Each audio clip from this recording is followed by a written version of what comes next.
안녕하세요. 오늘은 더 큰 목적으로의 하심과 하나님을 아는 일에 삶의 목적을 둔 인간의 일, 그리고 관조적 삶의 태도라는 주제로 생각해 보도록 하겠습니다. 창조 하나님의 일하심은 계속 진행되고 있습니다. 하나님이 정해 놓으신 높고 깊고 큰 목적을 가지고 계시기 때문입니다.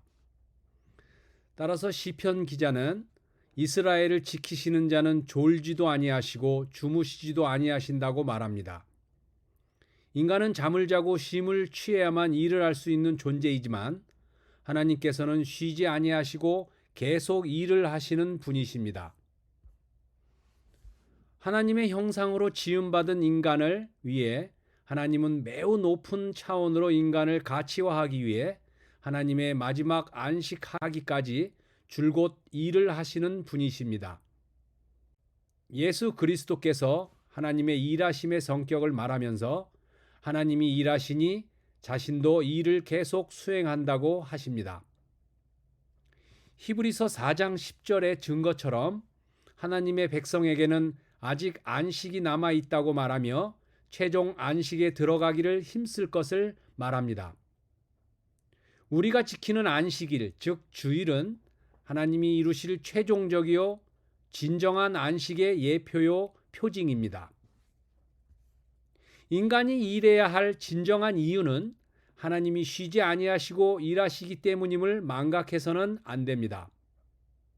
영원한 축복과 하늘의 완전한 영광을 위해 쉼없이 일하시는 하나님을 본받아 인간은 매우 높은 가치들의 더 높고 큰 목적의 목표를 가지고 실천적인 면에 강조를 두고 일해야만 합니다.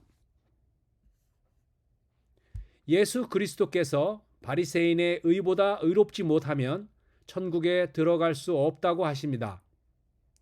이는 하늘의 진정한 영광을 위한 일은 하나님을 아는 지식 안에서만 가능하기 때문에 매우 높은 가치를 요구받는 차원의 일이며 땅의 의로움을 넘어 성경에서 요구하는 하나님의 뜻과 관계된 하나님의 의의 차원에 이르러야 하는 지식과 관련이 되기 때문입니다. 인간이 이 땅에서 생육하고 번성하고 충만해야 할 이유는 오직 하나님이 정하시고 뜻하신 길로 가야만 하는 인간이 그 길로 가야 할 주 목적이 있기 때문입니다. 이런 목표 지향점을 한 시점이라도 방관하고 놓칠 경우 인간은 타락으로 들어갈 수 있는 상황에 놓이게 됨을 최초 아담은 경험했고 무너져 내렸습니다. 최초 인간이 타락한 이유가 인간이 추구해야 할 높은 가치를 잃어버렸기 때문에 그 지향점으로부터 멀어짐의 결과인 것입니다. 타락한 인류는 이런 인간에게 주어진 진정한 일의 의미를 인식하고 타락이 주는 의미를 깊게 다시 상기할 필요가 있습니다.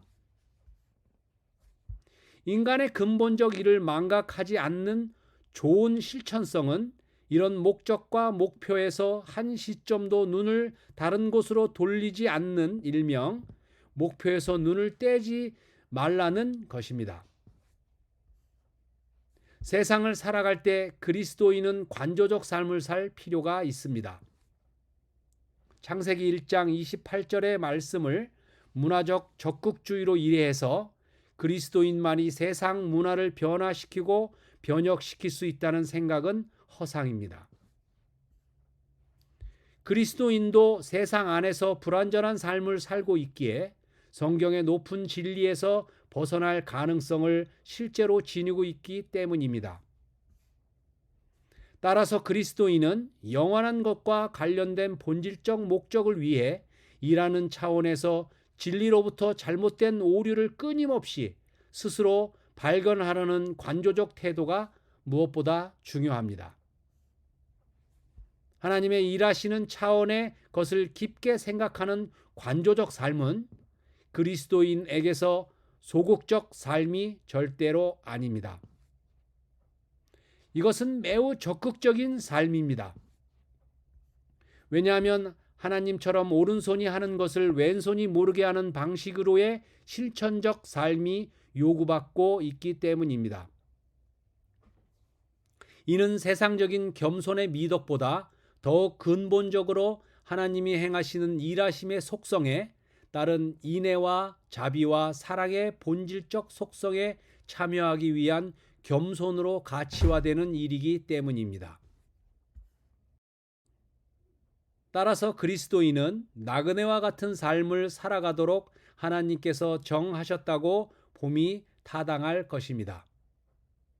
성경적 진리에 도달하기 위한 그리스도인의 삶의 태도는 세상의 잘못된 오류들로부터 벗어나되 그것을 바꾸거나 변경하려는 적극적 태도보다는 오히려 스스로를 적극적으로 사나 죽으나 하나님의 영광을 위한 것에 더 가치화하려는 관조적 태도가 필요합니다.